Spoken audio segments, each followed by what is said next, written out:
Colt Pocket Hammerless Model 1903 in 32 ACP. This is a 32 ACP round. It is quite diminutive, I'm sure you'll agree. But this will not stop us from shooting it.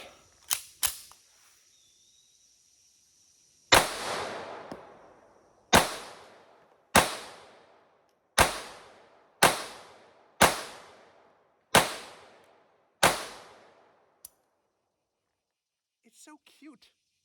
It's so adorable and gentle and pleasureful to shoot. Pleasureful? I'm going to load it with some different rounds now. Colt Model 1903 Pocket Hammerless. Having heard its name, you might believe there is no hammer. Oh, there's a hammer. It's in there. But the design of this was to be easily slipped in and out of a pocket without snagging on anything. And it was very popular with the criminal element for this very reason.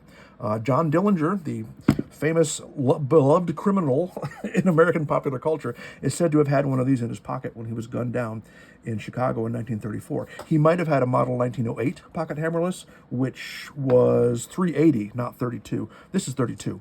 That is the actual military version. This was made in 1906. Colt has very good resources for looking up serial numbers online, unlike some manufacturers who shall remain unnamed, Beretta.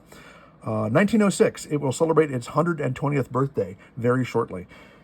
What else in human endeavor, what mechanical thing still operates 120 years later the way it was designed to do? I can't think of anything. There's got to be something else.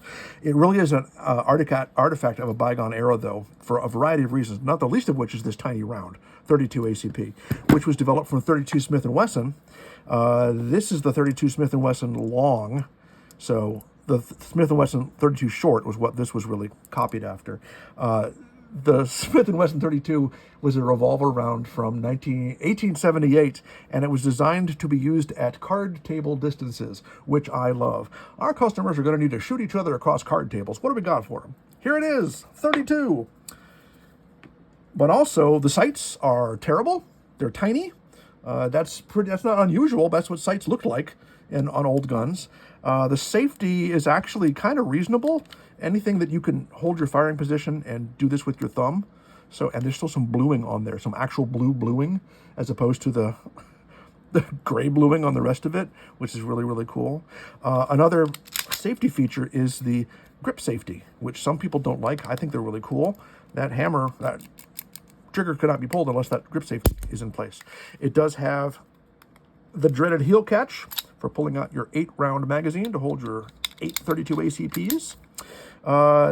Every general officer of the U.S. military was issued one of these from around 1903 when it came out to 1972, up into the Vietnam War. General officers were not expected to have to defend themselves, which is good because that would have been difficult. And I would show you the hammer, but I'm not going to take it apart because John Moses Browning, who designed this gun and this round, his genius did not extend to the ease of takedown of disassembly. You see that little arrow right there?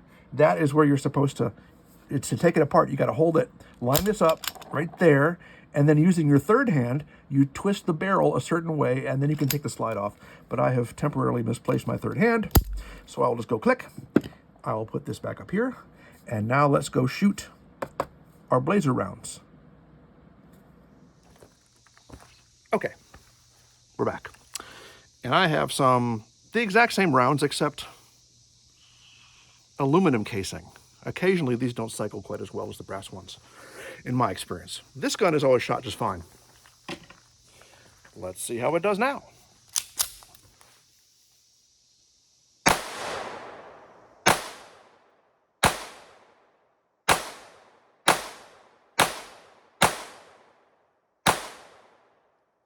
Click.